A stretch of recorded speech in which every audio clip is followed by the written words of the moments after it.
மக்களை காப்போம் தமிழகத்தை மீட்போம் சுற்றுப்பயண பிரச்சாரத்தில் அதிமுக பொதுச் செயலாளர் எடப்பாடி பழனிசாமி சிவகங்கை மாவட்டம் மானாமதுரை சட்டமன்ற தொகுதியில் உரையாற்றியதை தற்போது பார்க்கலாம். திருமதி கனிமொழி அவர்கள் நாடாளுமன்றத்தில் நேற்றைய தினம் ஒரு கருத்தை வெளியிட்டிருக்காங்க. நிறைய பேசினாங்க. அதுல குறுக்கிட்டு பேசுகின்ற பொழுது அப்போ ஆபரேஷன் சித்தூர் குறித்து பேசினாங்க.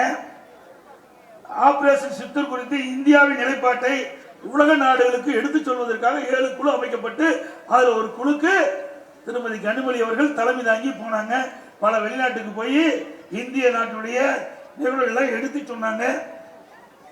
இப்போ நேற்றைய தினம் நாடாளுமன்றத்தில் பேசும்போது பெஹல்காம் பயங்கரவாத தாக்குதல் அதை முன்கூட்டியே உளவுத்துறையின் மூலியமாக அறியாதது, அதை உரிய முறையில் அறிந்திருந்தா அந்த பயங்கரவாத தடுப்பை நிறுத்திருக்கலாம் என்று இங்க பேசுறாங்க. அங்க வெளிநாட்டில் போய் அங்க பேசுறதுக்கும் இங்க பேசுறதுக்கும் எவ்வளவு வேறுபாடு எண்ணி பாருங்க. நம்ம பத்தி வெளிநாட்டு தலைவர்கள் என்ன நினைப்பாங்க? இந்த அம்மா தலைமை தாங்கி வெளிநாடு போய் இந்திய நாட்டுடைய நிலைப்பாட்டில் எடுத்து சொல்லிட்டு வந்திருக்கிறாங்க. நாம ஆபரேஷன் சித்தூர் பற்றி தெளிவுபடுத்தி வந்த பிறகு இங்க இருக்கிற பாரதிய ஜனதா அரசாங்கத்தை பற்றி குறை சொல்றாங்கன்னா இன்னைக்கு அரசியல் காழ்ப்புணர்ச்சியின் காரணமாக அவர் அந்த கருத்தை சொல்லியிருக்கிறார்கள். இது ஏற்றுக்கொள்ள முடியாத ஒன்று. ஏனென்றால் இதற்கு சரியான தீர்வு மத்திய அரசு கண்டிருக்கு. சரியான தீர்வு. யார் இந்த பயங்கரவாத தாக்கல் நடத்தினார்களோ அவருடைய முகாம்களை சரியாக கண்டறிந்து அந்த முகாம்கள் அனைத்தும் அளிக்கப்பட்டு அந்த பயங்கரவாதிகள் 100க்கும் மேற்பட்டவர் கொன்று குவித்த அரசு மத்திய அரசாங்கம்.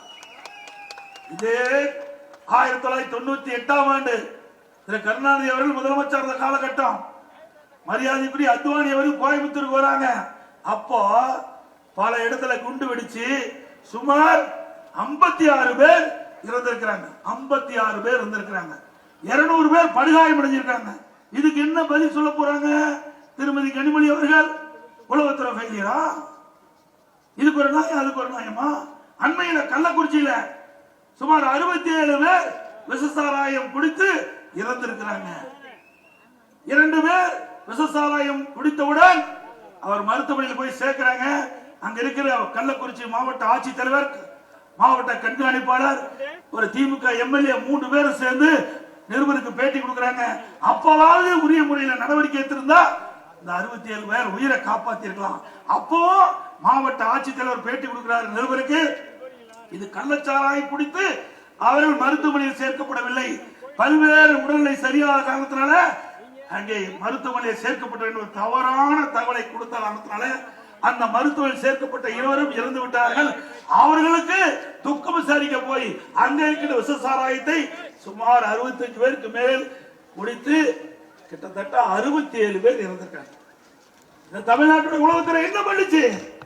2 பேர் விஷசாராயம் அறிந்து மருத்துவமனையில் சேர்த்தவுடன் அங்க இருக்கின்ற உளவுத்துறை சரியான ரிப்போர்ட்டை அரசாங்கத்தை கொடுத்து நடவடிக்கை எடுக்கப்பட்டிருந்தா இந்த 67 பேர் உயிர் இழப்பதற்கு உயிர் இழந்திருக்க மாட்டாங்க.